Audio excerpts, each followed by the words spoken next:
Hello दोस्तों, I am Shweta. आप देख रहे हैं मेरा study channel study with Shweta में। दोस्तों, आप सभी का बहुत बहुत स्वागत करती हूं। दोस्तों, जैसा कि हम लोग सी टेट की तैयारी के लिए पर्यावरण अध्ययन यानी ईबीएस पढ़े थे, जो एनसीईआरटी बेस्ड है। ओके दोस्तों, इसमें हम लोग क्लास थर्ड, फोर्थ और फिफ्थ की एनसीईआरटी पढ़ लिया था, जो वन लाइनर क्वेश्चन थे। दोस्तों, आइए हम लोग क्लास थर्ड का चैप्टर वाइज पढ़ते हैं, जो पेडागोजी से संबंधित क्वेश्चन आते हैं। दोस्तों, पहला आप लोग चैप्टर का नाम डालिएगा, डाल डाल पर ताल ताल पर। दोस्तों, इसमें पॉइंट टू पॉइंट करके हम लोग लिखते जाएंगे, देखते जाएंगे। ठीक है, आपको बहुत आसानी होगी दोस्तों। एग्जाम में ऐसे आप पॉइंट टू पॉइंट करके नोट करते जाइए और आप बहुत अच्छे से आप तैयार कर लीजिए, ताकि एग्ज़ाम में अच्छे से परफॉर्मेंस कर सके।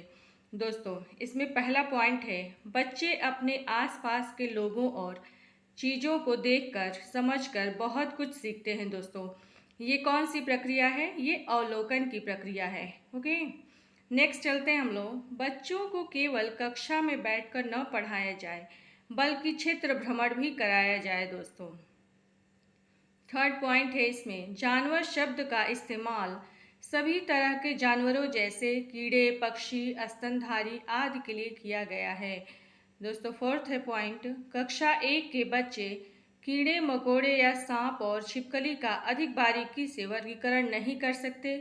दोस्तों, पांचवा पॉइंट है, जानवरों के चलने का ढंग अलग अलग होता है। कुछ चलते हैं तो कुछ रेंगते हैं। दोस्तों, तो कुछ उड़ते हैं तो कुछ तैरते हैं। इसके लिए कुछ पैरों की मदद लेते हैं तो कुछ पंखों की, कुछ तो पूंछ का सहारा भी लेते हैं। दोस्तों, नेक्स्ट पॉइंट पे आ जाते हैं हम। जानवर अलग अलग रहते हैं, कुछ पेड़ पर रहते हैं तो कुछ पानी में रहते हैं, कुछ ज़मीन पर रहते हैं तो कुछ उसके नीचे रहते हैं, कुछ तो हमारे घरों में भी रहते हैं। ठीक है, नेक्स्ट पॉइंट पे आते हैं। जानवरों के रंग रूप, चाल, आवाज़ आदि देखना तथा उनकी नकल करना बच्चों को बहुत रोचक लगता है। जानवरों की विविधता देखकर उनके अलग अलग समूह बनाने से ही वर्गीकरण की शुरुआत होती है। दोस्तों, जो पेडागोजी से संबंधित ये जो पॉइंट हैं, आपको एग्ज़ाम में जो एमसीक्यू टाइप के क्वेश्चंस आते हैं दोस्तों, इसमें 4 ऑप्शन होते हैं। तो इसमें उस 4 ऑप्शन में से एक ऑप्शन आपका ये भी होगा दोस्तों, इनमें से। ठीक है, तो जब ये पॉइंट आएंगे तो आपको ऐसे ही देख के पता चल जाएगा कि क्या सही है और क्या गलत है। ओके, आइए देखते हैं आगे। दोस्तों, ये 8वां पॉइंट है, बच्चों को सृजनात्मक गतिविधियां जैसे उंगलियों और अंगूठे पर रंग लगाकर चित्र बनाना अच्छा लगता है। 9वां पॉइंट है, बच्चों को अलग अलग तरह के डिजाइन बनाने के लिए प्रोत्साहित किया जा सकता है। समूह में चित्र बनाने में बच्चों को सहायता की आवश्यकता हो सकती है। दोस्तों, नेक्स्ट हेडिंग डालिएगा, जिक्सा। जिक्सा में किसी चित्र के ऐसे टुकड़े होते हैं कि उनके मिलाने के लिए बहुत दिमाग लगाना पड़ता है। दोस्तों, आप लोग देखे भी होंगे, आप लोग के घर में भी होगा।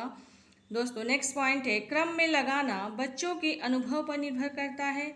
जैसे चूहा चिड़िया से छोटा भी हो सकता है और बड़ा भी हो सकता है।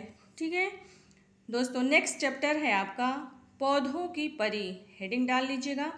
इसमें चलिए हम लोग पॉइंट टू पॉइंट करके पढ़ते हैं।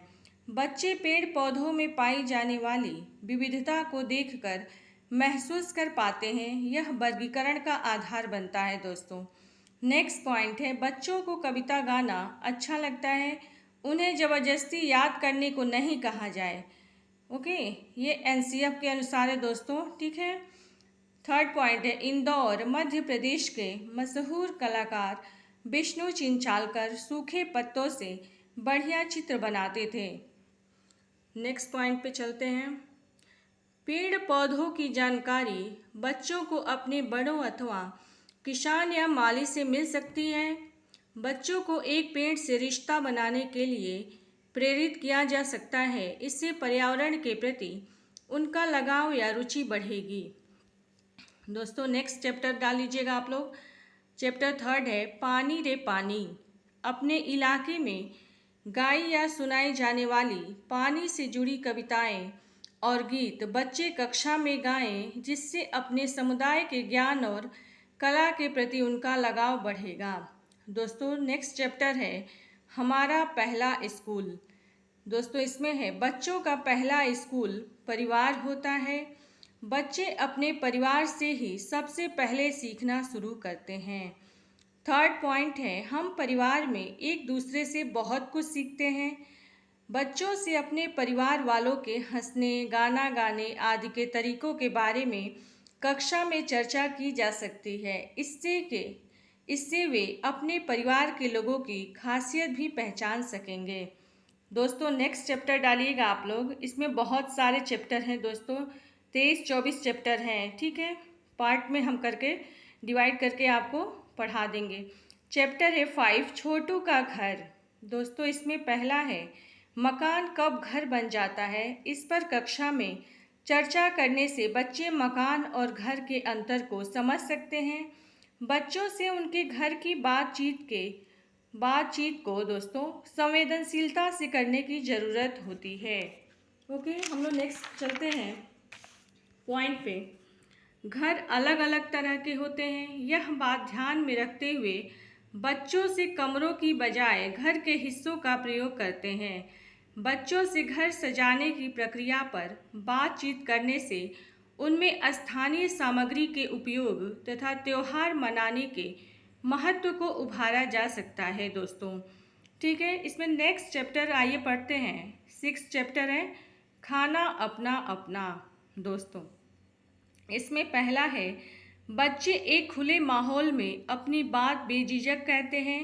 एक दूसरे के बारे में सुनकर हम खाने से जुड़ी संकुचित सोच से हट सकते हैं। इससे दूसरे लोगों के बारे में हमारी समझ बढ़ेगी। ओके, नेक्स्ट पॉइंट है बच्चों से संबंध बनाना और ऐसा वातावरण बनाना जरूरी है जहां उनकी बात संवेदनशीलता से सुनी जाए। थर्ड है दोस्तों हांगकांग में लोग सांप से बना पकवान लिंग हु फेन खाते हैं। ये सारे पॉइंट इंपॉर्टेंट है दोस्तों। फोर्थ है आपका कश्मीर में लोग सरसों के तेल में बनी मछली खाते हैं। पांचवा है गोवा में लोग नारियल के तेल में बनी समुंदर की मछली खाते हैं। दोस्तों ये जो सारे पॉइंट है इसमें से एक या दो आपका क्वेश्चन बनता ही बनता है। केरल में 2 चीज़ें लगती हैं दोस्तों, नारियल और टेपियोका, जिसे कशावा भी कहते हैं। ओके, केरल में लोग नारियल में डली हुई किसी भी करी के साथ उबला हुआ टेपियोका खाते हैं। दोस्तों नेक्स्ट चैप्टर आप डाल के छोड़ दीजिएगा। चैप्टर 7 है बिन बोले बात। दोस्तों इसको अगले पार्ट में हम लोग देखेंगे, ठीक है। और प्लीज़ दोस्तों आप सबसे विनम्र निवेदन है कि जो पढ़ने वाले बच्चे हैं उनके पास शेयर करिए, और अगर हो सके दोस्तों please like share and subscribe कर दीजिएगा। और नेक्स्ट क्लास में फिर हम लोग मिलते हैं नेक्स्ट चैप्टर के साथ। तब तक के लिए धन्यवाद।